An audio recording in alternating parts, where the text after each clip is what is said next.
My next case says there is a coup underway against this president, and it will not stop. I happen to say exactly the same thing. Political commentator, syndicated columnist, best-selling author Ann Coulter, who has written the New York Times bestseller In Trump We Trust.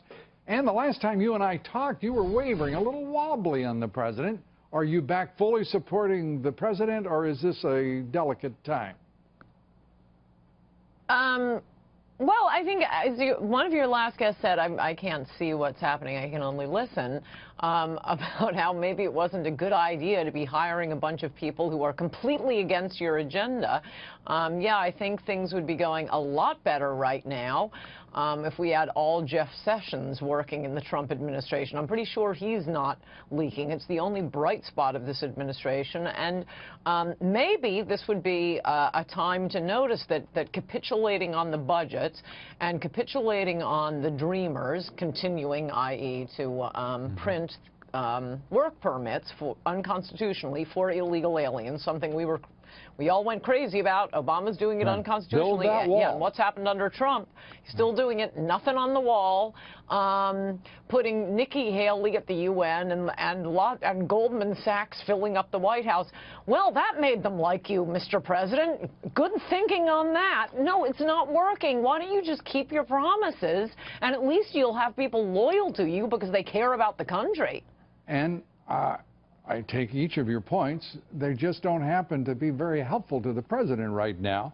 What should he do? Because we are watching, as we have been documenting on this broadcast for weeks and weeks and weeks. This is an effort to overthrow the government of the United States. Right. It is nothing more. It is nothing less.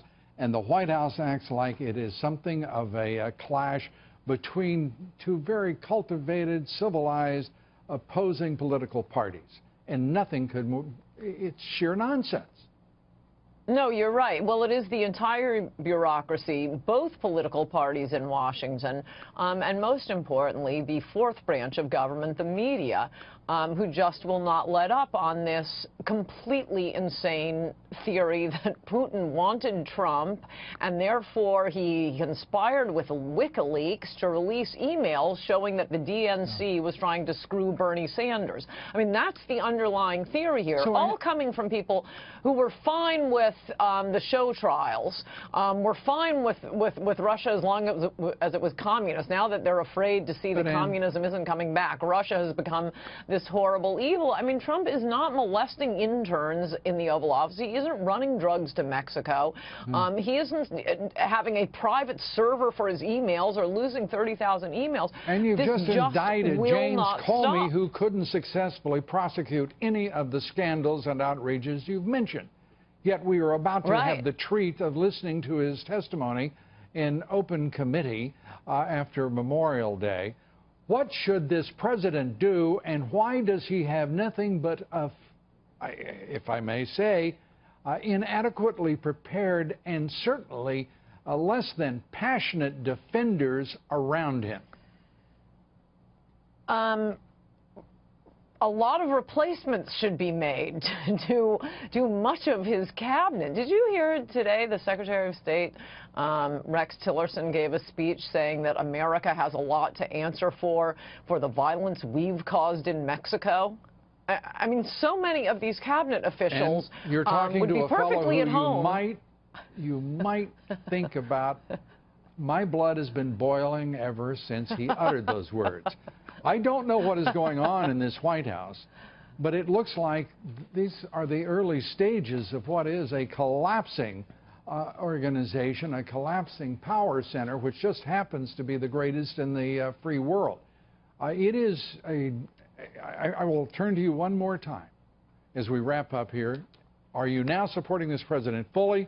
Are you ready to talk about the president that you say you trust so much? Or have you abandoned trust and confidence in him altogether? Because it certainly sounds like you have. No, but I want to bring him back. I mean, you and I, and well, barely enough Americans to elect him president, we're his loyal supporters. I don't want anything from him. I don't want a White House job. I want him to keep his promises. I want him to grab his Secretary of State. Let me be very clear with you, if I may. I want to grab his Secretary of State by the nape of the neck. I want H.R. McMaster to keep saying radical Islam is terrorist until he pukes. I've had a bellyful of the politically correct establishment that he has brought into that sacred house that was for so long, from November 8th, back to being the house of the people. And that I would desperately seek, and I hope you would agree. Well, I hope he notices that bringing in people based on how much money You're not going to answer me, so I got to go real quick. Now, you want to answer me? Are you in or are you out? Are you? Can you hear me? I can. I haven't heard you say you support the president. The audio's down. I haven't heard you say what he should do, but you continue to say, you know, critical things of the administration. I need one positive from you about where you're looking, how you're feeling toward this president. That's a very complicated question. You know what? That's a great thing I love about television. I've been giving my opinion. It is the essence of genius because it boils things down to the simplest. And in Coulter, the simplest is, we as always thank you for being with us. Great to see you. Come back soon.